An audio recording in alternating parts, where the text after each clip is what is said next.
Il voit Jacqueline, 72 ans, qui rentre le linge et craint la pluie. Il voit la petite fille de Jacqueline qui joue avec un nain rouge. Il l'entend qui demande « Elle est où ma robe bleu ciel ? Elle est où, mamie, ma robe bleu ciel ?» Il voit Jacqueline qui grimace en pendant le linge et même son agitation intérieure.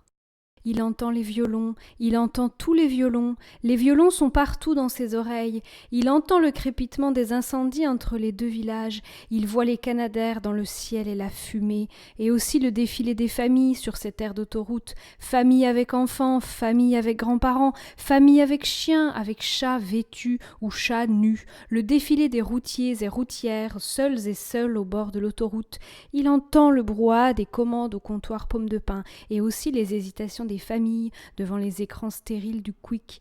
Mais il voit aussi les gens venus de Belgique et qui cherchent des machines à billets. Il voit les carrefours, les ronds-points et les champs jaunes et pâles. Il entend le bruit du tracteur et celui de la mobilette qui passe sur la petite route derrière la maison. Il entend même le claquement sec du store en tissu sur le Velux à l'intérieur de la chambre. Mais il ne sursaute pas. Non, il écoute et se tait. Il se tait sur les violons. Il se tait sur les gilets jaunes assis au rond-point. Il entend bien les informations télévisées, le langage dédoublé. Il entend aussi les histoires vraies et les histoires fausses et les histoires qu'on ne démêle pas.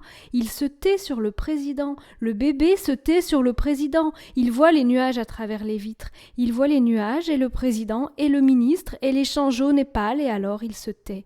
Il se tait sur Jacqueline et il se tait aussi sur Vendredi.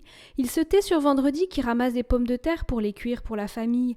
Il voit les violons qui improvisent et il entend les voix, le piano, le ciel. Il entend le grand ciel gris qui parle bas et les toits. Il entend les toits qui craquent sous une chaleur. Il entend les greniers sous les toits et il entend la paille qui ne frétille pas, la paille qui attend dans les greniers. Il voit l'autoroute qui s'écoule sous le pont. Il voit le cul des camions qui brillent sur l'autoroute. Il voit le grain du macadam sur l'autoroute. Il entend le grain du macadam sur l'autoroute. C'est un bruit qui gronde. Il voit le dedans d'une voiture et puis celui d'une autre voiture. Il voit des tableaux de bord avec de la poussière et d'autres propres. Il voit des plages arrière bien nettes et d'autres sales et des coffres encombrés. Un siège auto avec un enfant qui pleure et un autre avec un enfant qui vomit. Il entend un enfant qui dort. Il distingue les cils posés sur la joue de l'enfant qui dort. Il voit des pieds derrière des pare-brises, des lunettes derrière des pare-brises et des avant-bras dans les vitres.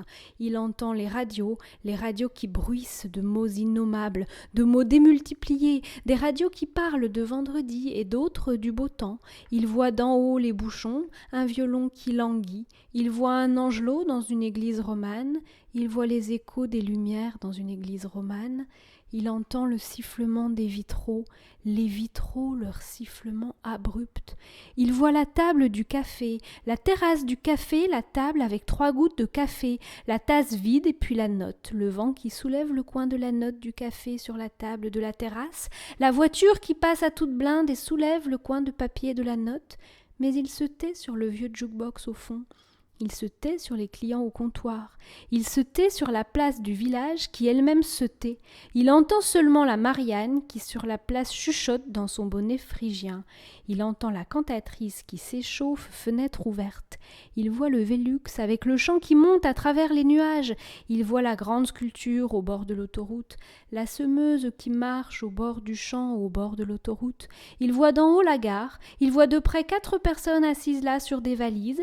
Il entend la cathédrale qui frissonne, il se tait sur les cloches, il se tait sur les volutes, il se tait sur la pointe, mais il entend votre estomac qui gargouille, il voit ce qui manque dans votre sac, le couvert qui vous manque, la fleur qui vous manque, il devine votre envie de vous allonger là, il sent ce qu'il y a de l'autre côté du périphérique, la poussière brûlée et l'eau trop chlorée, il voit votre grimace incertaine et votre manière de dire une hésitation avec un bruit de gorge, il entend votre corde vocale qui s'accole aux autres, il voit votre corps qui bat en rythme, il sent le café qui coule, la poule qui fiente, le bruit du grillon et celui du feu rouge, le bruit lancinant du feu rouge, le bruit du passage piéton, des pneus sur les bandes blanches et le bruit d'après les bandes blanches. Le bruit du ralentissement d'avant le dos d'âne. Il voit Sarah qui sert une part de tarte.